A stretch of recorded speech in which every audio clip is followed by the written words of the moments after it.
Well, we're one day away from Season 11 of Overwatch 2, but to stay on schedule with the Reddit weekly questions, we're going to continue the series. As always, here we go.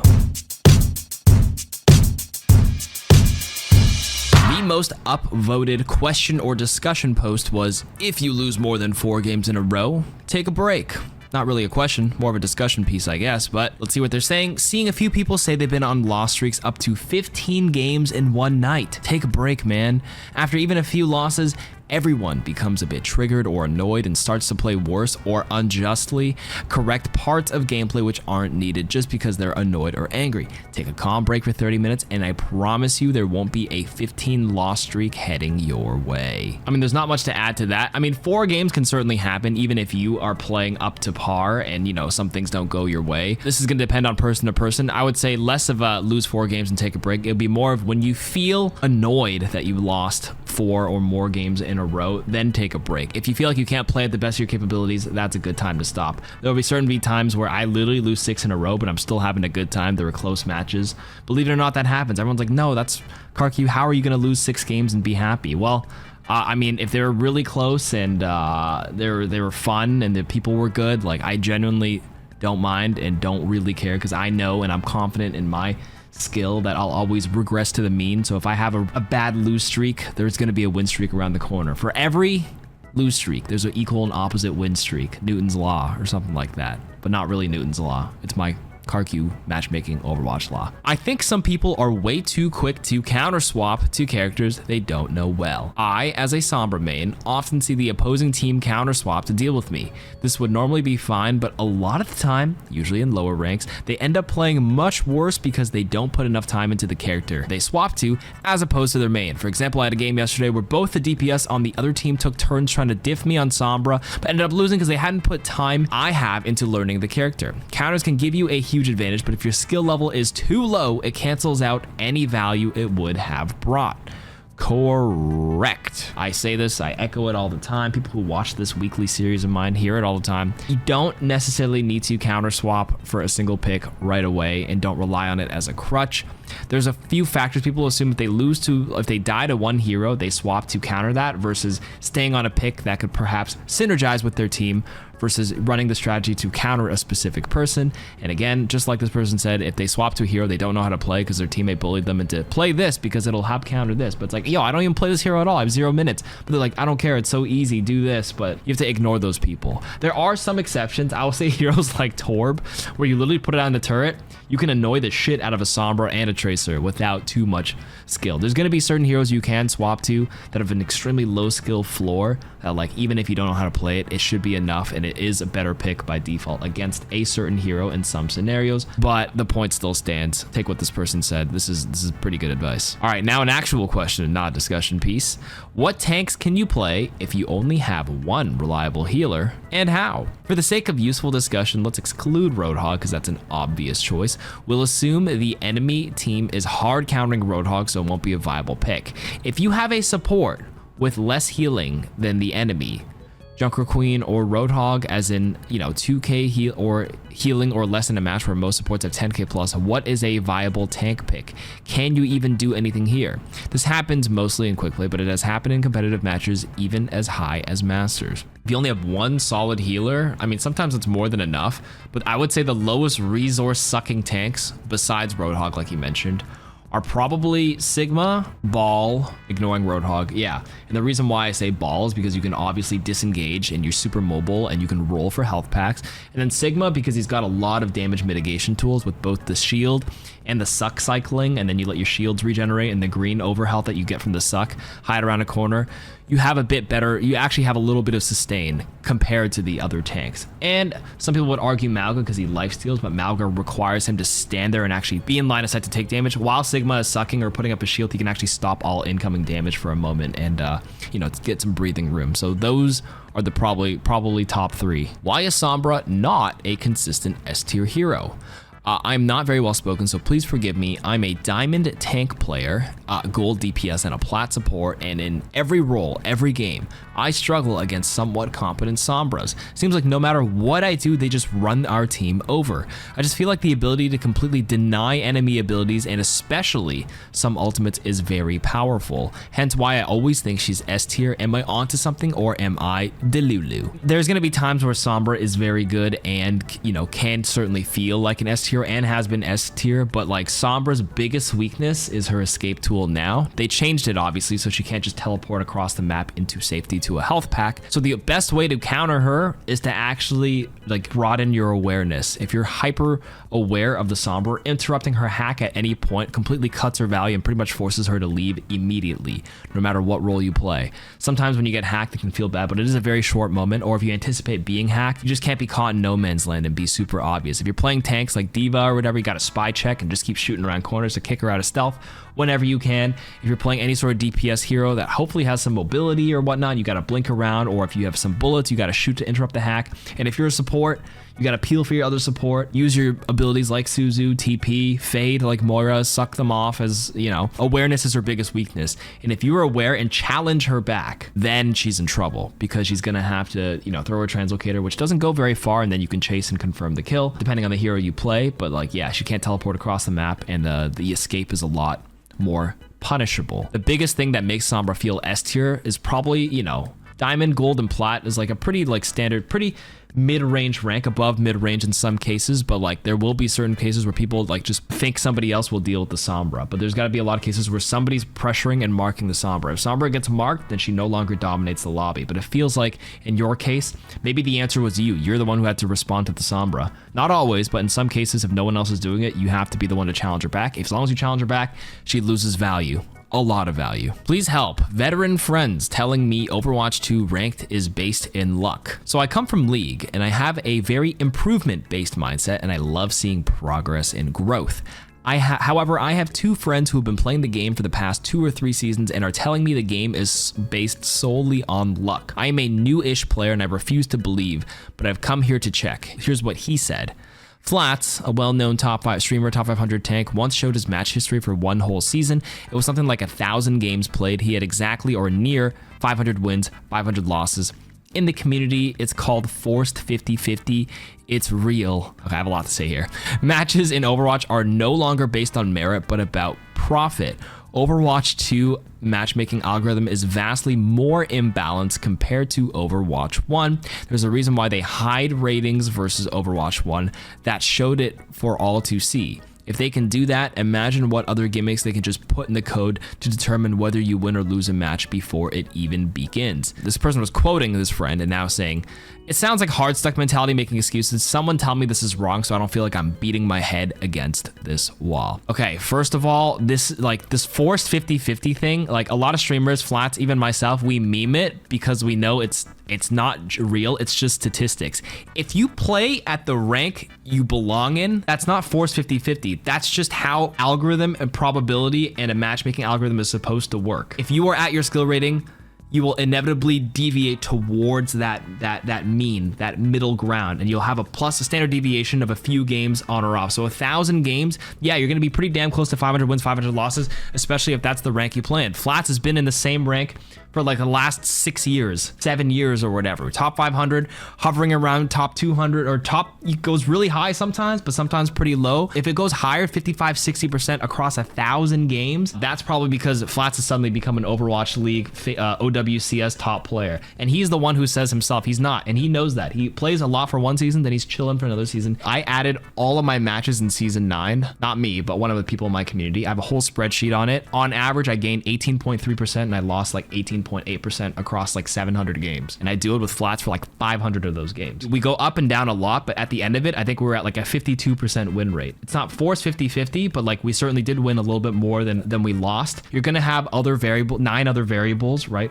People who, you know, may not be playing at their best ability, but the algorithm, you have a rating based on your average skill and how you play across many games. Some people that on your team may be high, may be drunk, may have had a stressful day, and they're not playing at their best capabilities. It's not the algorithm that did that. The algorithm or the matchmaker tried its best to like make a fair match. But if someone's throwing and tilted and not playing their best, not them doing that to you, that's the person. Like, climbing is just tedious. But yes, your friends definitely have a hard select mentality. Algorithm is very same in league, in even like chess. If you play against people similar skill to you, you'll earn and lose a certain amount. It's not them putting stuff into the code. This is just absolute cope speaking. I'm just gonna scroll through some of the comments here. Yeah, this is just commenting on the 50-50, 500 bit. Exactly what this person said. If they put into perspective, the chance of having 490 to 510 wins after 1,000 games is about 50%, and that percent rapidly shrinks if you widen that range for about 15% to have a plus or minus 50 in either direction. So the system is kind of slow, so complaints to that have merit. It could take a very long time. It's just tedious, so people do feel frustrated if they're on the losing streak. But for every big losing streak, you can win a lot. In that big season, I jumped from GM5 to literally Diamond 1. There was a phase where I was like 17 wins and like 50 losses, but then I went on like a giga win streak and regressed back to the mean, which is around Masters 1, Masters 2 for the reboot season. I find it pretty funny when people, you know, force 50-50. By getting to your appropriate skill level, you're supposed to win about 50% of your games, right? Way too many people giving answers don't seem to understand statistics. Exactly. If I'm a GM player, I will inevitably climb there and land a GM with a higher than 50-50 ratio, but against other GM players of equal skill, I won't be able to consistently carry, so I'll plateau across many games to 50-50 eventually, and it's true for any rank. In that sense, maybe the game technically wants 50-50, but the players are moving targets trending upwards as they will naturally get better, hopefully. But my guess is that players won't just jump up in skill that quick, so it should track pretty closely with the ratio of X plus 1 divided by X in practice. Yep. As someone who flat out doesn't queue DPS in comp, who do you think would be the best or most useful DPS to learn? Seriously, DPS is by far my worst type of character. I'm awful at most of them. I like Ashe. I find her easier than Widow. Bastion is good, but just a bit boring. I'm okay with Hanzo, but they nerfed my boy. I really don't think I can learn Tracer. It's too complicated. I genuinely think I am a bronze and low silver, and I've never been ranked. The fact that I'm gold tank and gold support makes me worry about how hard the placements in DPS will be. I mean, this is still subjective. Who would be the best, most useful DPS on this patch? I still think Cassidy is like easy to learn. He's a classic FPS hero. Very good. His hinder nade is going to get changed to the old flashbang, which is actually a little easier for enemies to work around, but can be very strong and keep you lethal up close, which is quite nice. I would recommend Cass right now. Soldier's okay-ish, but I think Cass is probably your #1 choice. Is there anything I can do as solo support to deal with D.Va that's constantly in my face? Holy wall of text. Let me try to paraphrase this. I mostly play support heroes, obviously, okay. Been on a 15 losing streak, and it's all just D.Va, Mercy, Ana, Pharah, Echo with swaps to Bap, Bastion, and Illari. I'm managing everything just fine. My position in some situations were bad, but the D.Va will just prioritize me first and just goes for me, even if I'm in the middle of my team. But the problem is I don't get any help with her. My tank will usually also pick D.Va and just stand there. No DM, body block, or anything. Same thing with the other support. Usually Mercy just stand there and does nothing as well. I try to swap to Ana and just shoot from too far away for the D.Va to come without passing by my team, just for the team to completely let her pass by without so much as a shot, while I'm spamming all these shots I have as soon as her DM is over, but it's no use because she has both supports pocketing her 24/7. My teams are not helpful. Try to use... I just saw them die. I'm currently silver 3. Okay, these are timestamps. Okay, the thing to do with the D.Va constantly in your face. You're not wrong.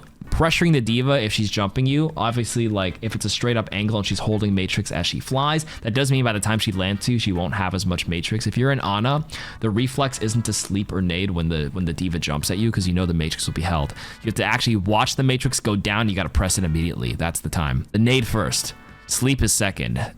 Nade is easier to guarantee, so what I will do if a D.Va jumps me and I'm Ana, I just start turning my back and I look for the visual of the matrix. As soon as it's gone, I nade myself. She'll use some stuff and then she'll panic and she'll try to flash her matrix again. And the second time around will be a much shorter and then I usually wait like 1 second and I start the wind up of my sleep animation. Literally sometimes before. That's a bit of a skill read, and by then I try to land asleep and then create some separation. For your teammates, yes, when a D.Va flies, hopefully there is some pressure, but it's also on you to survive as long as you can. Less about dealing with this D.Va and more about surviving. If you survive, you actually make space for your team because you're pulling the D.Va's resources. The D.Va's pulling your resources, but you're pulling the D.Va's. Do your best to survive as long as you can to not let her 100-0 you and kill you, and you've actually done your job in that scenario. You shouldn't die as long as you just keep running, and as long as you have your nade, you should be able to survive much long enough. And once your nade and your sleep are down, you just have to just like back up and just keep creating space. She's a shotgun based hero.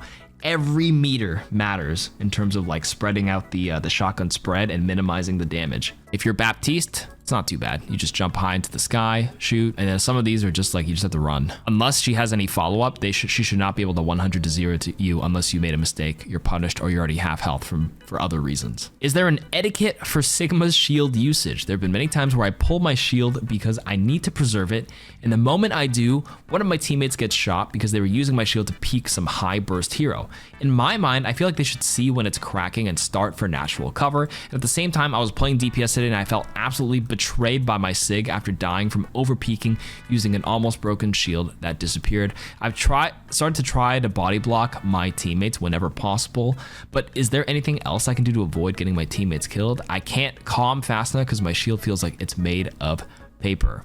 Now, unless it's a very specific set play, like with the high noon, you call like a shield high noon, always assume the Sigma's gonna put the shield down for themselves. It's too hard to like play around that. So like I would almost never use the shield as somebody who's not the Sigma when I'm playing support as like long-term cover, maybe for one pot shot or two, but like it's not on anybody to predict when the shield goes down except for the Sigma player themselves. And when I play Sigma, I mean, I'm putting it up and down whenever I can. If it's about to crack, I'm just putting it down. Like with no care of what's happening behind me, especially if no one said anything in advance where we're not setting up a specific play. Don't feel like you were betrayed, and don't feel bad if you pulled it and one of your teammates died. That's on them, not on you. Why does shooting with Cassidy feel so much easier to hit with compared to others like Bap or Illari? I can never get the feeling down for using Baptiste's gun while I feel like I excel at using Cassidy's. Is there a perspective change or FOV difference between the various hit scan characters? I sometimes feel the same with Ashe looking down sights than at longer ranges. I have a harder time with her than I would again with Cassidy. Okay, so each of these heroes actually has a somewhat different projectile size for their hit scan, and sometimes the cadence and the attack speed of it can affect your psychology and how your brain like interprets, kind of like a polling rate or like how often your brain naturally refreshes. That's my armchair psychology reasoning, because that's why some heroes just like feel and like they like sync with you, and there's just some heroes that I like pick and I'm just like I can't get a feel for them.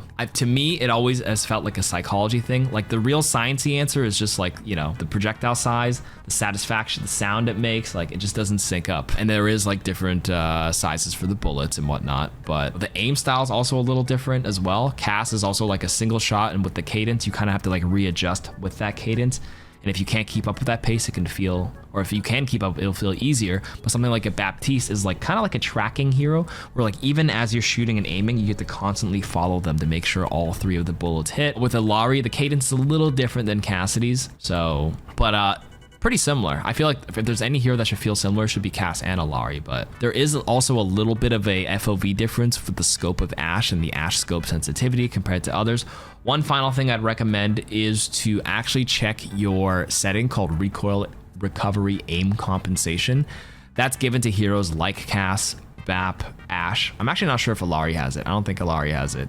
But basically, the way that setting works is if it's on and you shoot, it goes through this natural animation, and if you do any sort of compensatory arm movement or like aim while it's going through its animation, it will always try to finish the animation no matter where you move. So if I aim like this, Baptiste, but I move my crosshair here, it's gonna finish and it'll still come back down. But if you turn the setting off and you go and I pivot here, it'll do the recovery, but it'll account for the movement you did, and then it'll like end up down here.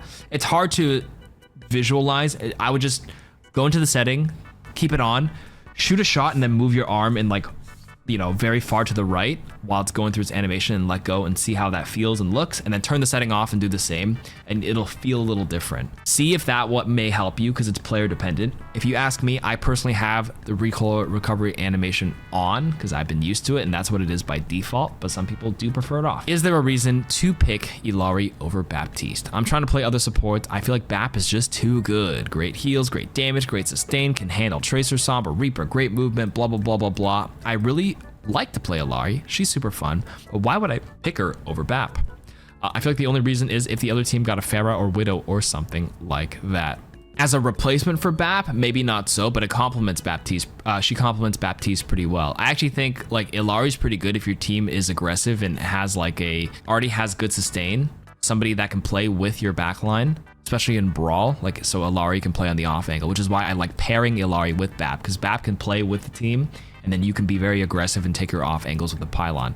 I think that's the best role for Illari. Solo pyloning and playing like on an off angle, and the pylon is basically your pairing. Because in a lot of cases in the pro matches and the scrims that I play with, it's like DPSs almost always get paired off. Like Tracer gets paired with Lucio and they roll together, or the Sojourn, and like the pylon is sort of like, you know, your support, and then the Illari acts as the DPS, and you kind of like simulate that in some cases. So I mean, I think that's the only case. I wouldn't necessarily pick it over Baptiste, but if you do pick it over Baptiste, and your other pairing should hopefully be like Akiri or an Ana, or even sometimes a Moira to play with the rest of the team, because you are generally playing on your own and just farming damage. That's her role and that's her niche. I mean, Bap does different things than Illari, so the reason to pick over it just depends on the comp. That's it for this week's questions, and enjoy season 11 coming out tomorrow. But thanks for listening to the final day yap of Reddit for this week. KarQ out.